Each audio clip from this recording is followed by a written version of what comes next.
Okay, I think I was supposed to announce earlier, but, while God is in charge,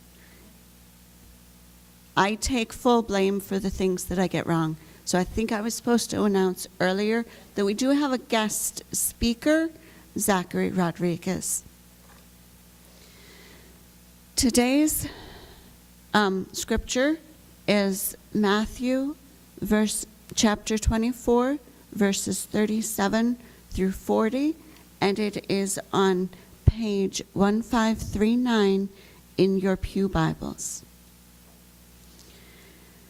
As it was in the days of Noah, so it will be at the coming of the Son of Man.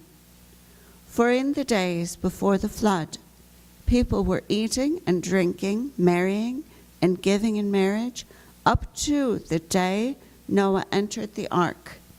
And they knew nothing about what would happen until the flood came and took them all away.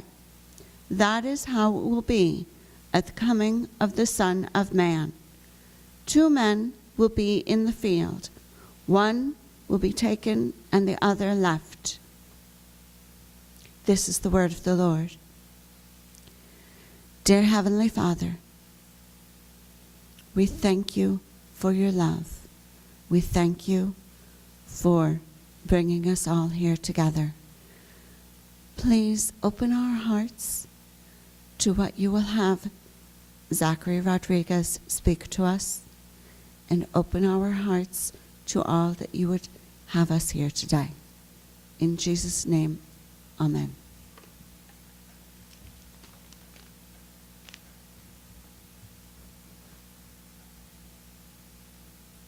Morning. Good morning. I think I'll stand here then. So, my name is Zach Rodriguez. You might know me from sitting there next to my mom and dad for the last couple of years. But you don't know anything about me, other than I'm a kind of a skinny guy. But most part of it, I studied theology for a long time in college. I thought I wanted to be a pastor. Maybe one day I still will be, but for now it's to be determined. But in the process of studying theology, I became involved in a nonprofit organization called Embrace It Africa, which I started when I was 19. And so now it's in our 12th year of being in operations. And so because of that journey, because of doing this organization, my interest had to change a little bit at the same time. So the idea of becoming a pastor had to be put on the side because I didn't really know how to run a nonprofit. I have no idea anything about that stuff. So I ended up going back to school, and I'm now doing a PhD in economics at West Virginia University. And most of the work that I'm doing for that degree comes from the organization's activities in Uganda. So today I'm going to share with you some of the programs that we run, how we got started, and then I'll try and end a little bit with like why I do what I do, because most people ask me why I do what I do. And it's a good question. It's a long answer, but it's a good question. So I will try my best to answer it towards the end. So Embrace It Africa is a nonprofit organization that works in southern Uganda. So southern Uganda is famous for lots of reasons, but one of the more important reasons, or one reason you might know, is that it's the birthplace of HIV in the 1980s. So Columbia University, Johns Hopkins, they have a big center there in the village, and they were the first to sort of diagnose the first cases of HIV. So this is an area where we work is pretty bleak to some extent. So where we're working, the average age is about, somewhere between, 1 and 80, but you'll see that the average age in Uganda for 49% of the population is below the age of 15. You'll know that because there's like a whole generation of people that have been wiped out by HIV. So there's a lot of young people and a lot of really old people, and not really old, because you guys aren't really old. But, but there's people who are just missing generation to some extent.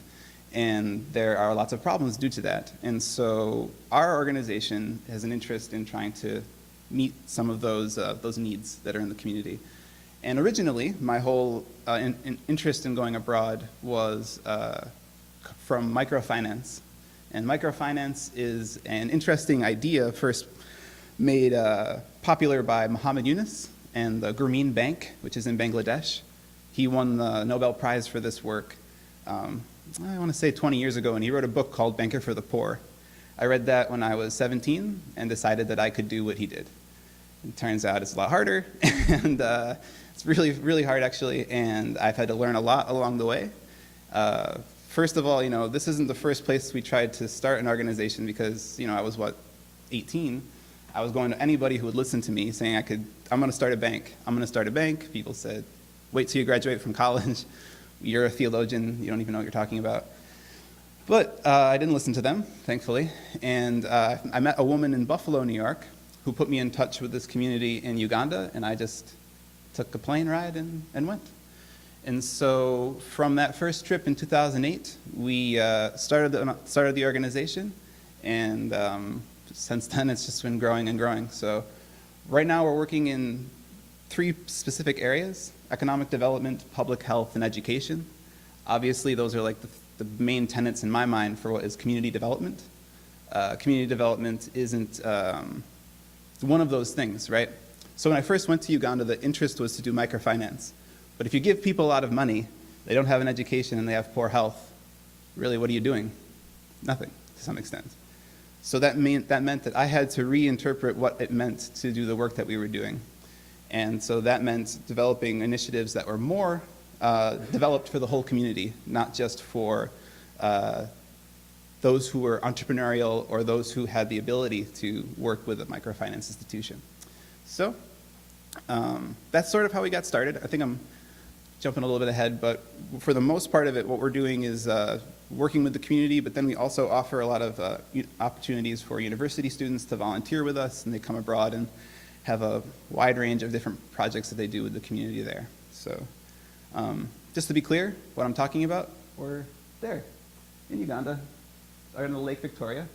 And I was supposed to speak here in January, but I got stuck with the snowstorm, and I was flying back from Uganda actually, and I really was happy not to talk to you guys then, no offense, but I was so tired, and now I'm much more well rested, so I'm happy to be here. But the place that we work in Uganda, like I was saying, is in southern Uganda. It's called the Rakai district, and that had been a birthplace of HIV for so long. So this is something that has been on people's radars in terms of like nonprofit work. There are many organizations in the area, but where we are particularly, there hasn't been very much intervention or even government work to some extent. So we are really working within a really needy population.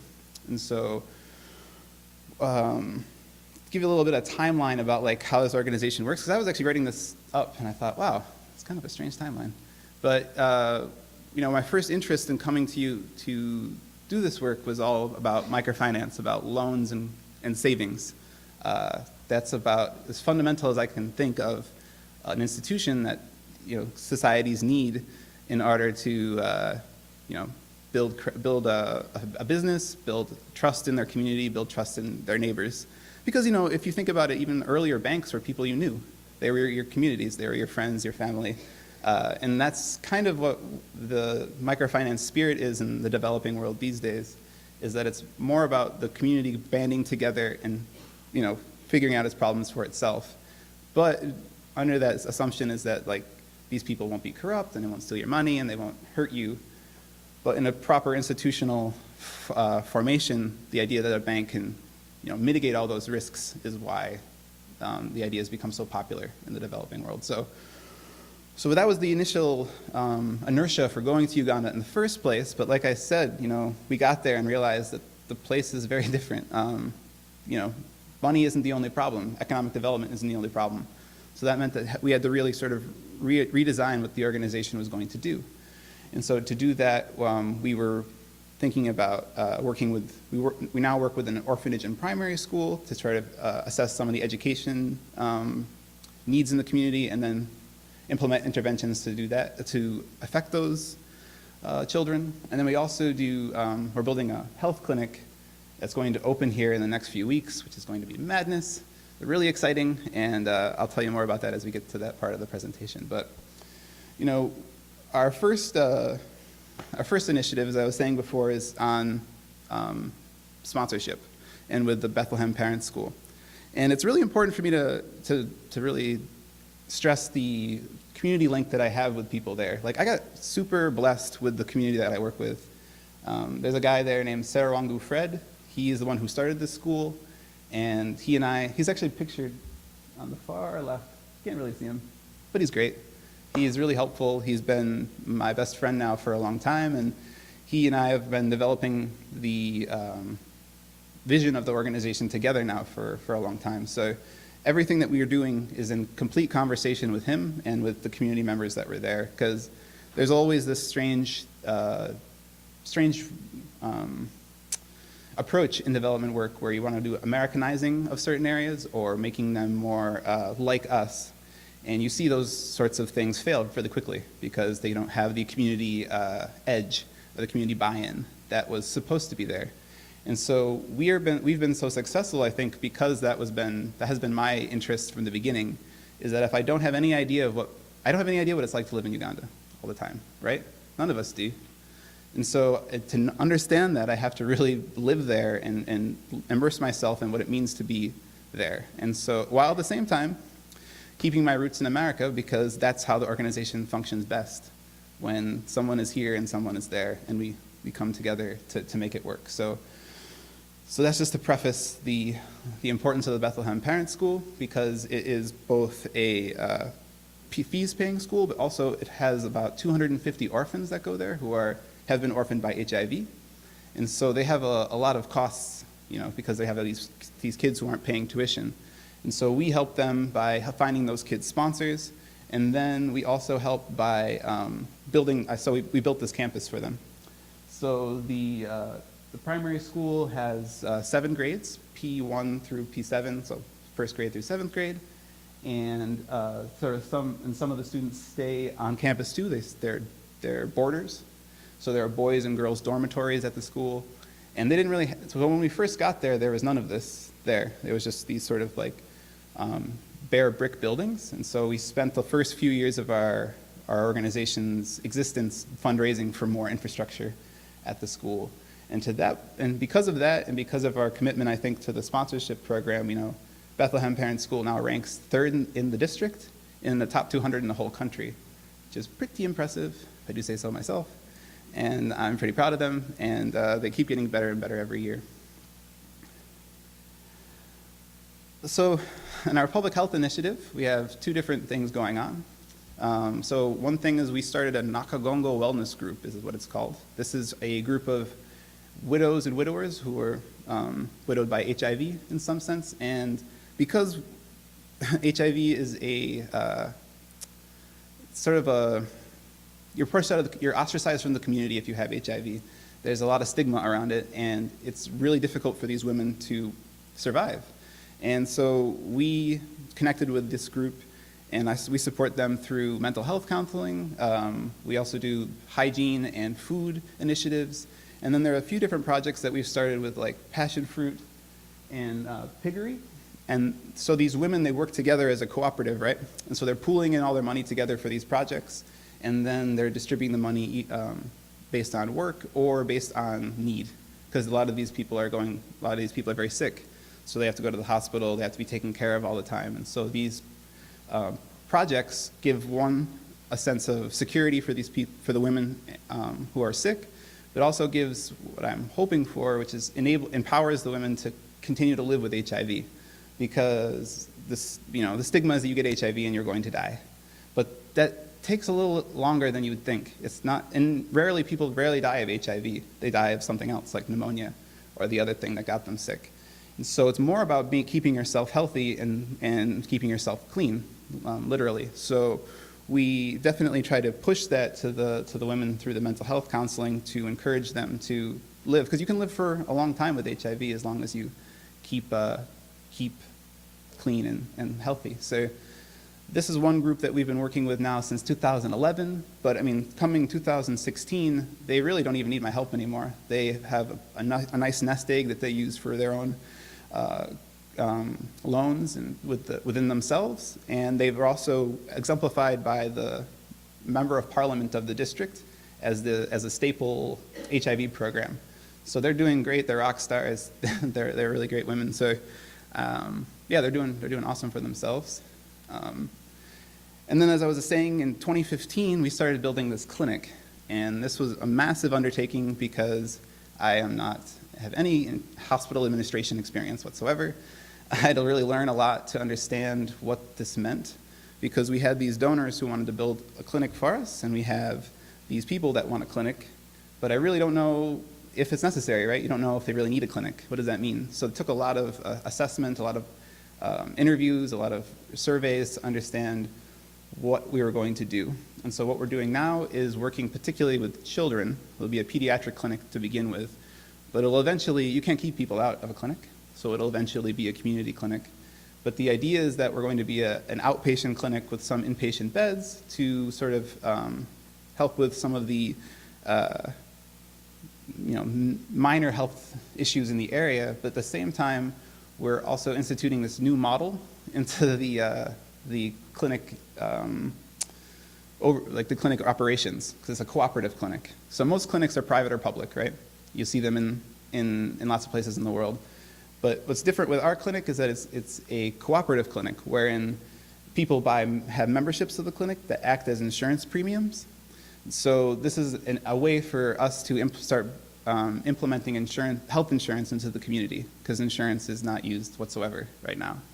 And so after building this clinic, which you can see, it's on the right, it's really big. It's much bigger than I anticipated. And it's pretty amazing, actually. But we're at this point in the organization where we're going to be opening it, but we're not going to be rolling out the insurance until sometime this summertime, so that people have an idea of what we're going to be offering first before they start buying into our insurance policies. So this is a big project that we've been working on for a while, and it was what I was working on in January. And so I'm happy to say that we're like only a few weeks away to opening, which is really exciting for us. And then the biggest project, and the one that we started in our first year, and that is the bank. So we started a bank in 2010. It's a savings and credit cooperative is what that's called. So you can think of it as a credit union. Most credit unions are member-owned. So this is a member-owned bank called Mikwano Sacco. Mikwano is Luganda for friendship. So we focus on working with the community, and that's my bank manager, Moses, and that's our cashier, Maria. And we are working in the community to do microloans. And we were doing that since my first trip, we've been doing microloans. So we've been focused on trying to do credit, and then in the last 3 years, we've been also focused on doing more savings, so that can make us more financially stable as an institution, but then also gives us more trust in the community, because we want to continue to bring in new clients from new areas. So the savings is a way to get people to trust us a little bit more. And so we've been doing pretty well. I mean, we have a 92% repayment rate, and we have 145 savings accounts open. So we're constantly growing that every day, seemingly. And it is definitely the biggest project that we've put in place so far. The one that takes most of my time. But it's really exciting and partly terrifying. So to sort of like talk a little bit then, and I've sort of been giving you facts up until this point, right? But I haven't really told you like what I'm doing or why I'm doing it. And I love this verse from James only because it's so hardcore, in that it sort of talks about the faith without works is dead. And I'm a hardcore guy. I like hardcore verses. And I think that is the piece of me that's been coming through the organization from the beginning. Because I've always been sitting in church. You know, I was with Pastor Busky at Oneida Baptist Church so many years ago as a little kid, and I never understood what it meant to be a Christian very well. I get the idea of it, the noun, the Christian. And if you are a Christian and you can sit in front of your TV, then I think there are lots of Christians in the world. But like, what do we do? What does it mean to be a Christian as a verb? And that is something that's been, plaguing my mind for years. I think I see it all the time, what we should be doing, but no one ever does it. or we can imagine what we should be doing, but we don't do it. And I think that is the main push for me from the beginning to want to do this work. But then you get to be, there's like a both and there, right? Because you can become a little bit self-righteous in your explanation of these things. Because, I mean, I'm thinking most people are in the back of their minds right now saying, well, I do works. I do good things. I'm a good person. Well, of course you are. That's not what I'm saying. But the idea is that, for me at least, I struggle or I get insecure because the world is really big, right? And people want to change the world and make a difference in it. But I don't experience the world like that. Like, I don't experience the world in Russia and in South America and in Africa and somewhere else all at the same time. That's a false beginning. The real beginning, the world, is us in communion with each other, our relationships with each other. That is the world. I know that world. I can see it, and I can change it. And if we reoriented our way of looking at the world like that, I think the power to change just would explode, because then you would really see every day changes happening all around you, and it would be the world changing because it is your world. You don't see it any other way. And so for me, what I'm doing now is working with my friends in Uganda, working with my friends in West Virginia, working with my relationships everywhere to exemplify what I think it means to be a Christian, but at the same time, what I think it's meant when we're called to change society and change it for the better. And that has always been my, once I kind of came to that realization, it's been a lot easier to do this work, because sometimes you can get really overwhelmed by the problems there, and if you don't have some sense of foundation, you can really hurt people, or you just run away and really cause more harm than good having left. So for me, this has been a really useful way and meaningful way for me to think about what I'm doing. But yeah, that sort of concludes my talk in general. But the main push of what we're doing is still going to be the clinic and the bank as we're moving now. And then if anybody has any questions or would like to know more about what we're up to, I'm sure I left out a lot, but you're welcome to ask me about it or email me or visit our website. So please come talk to me. So yeah, for now I'll introduce the last hymn, which is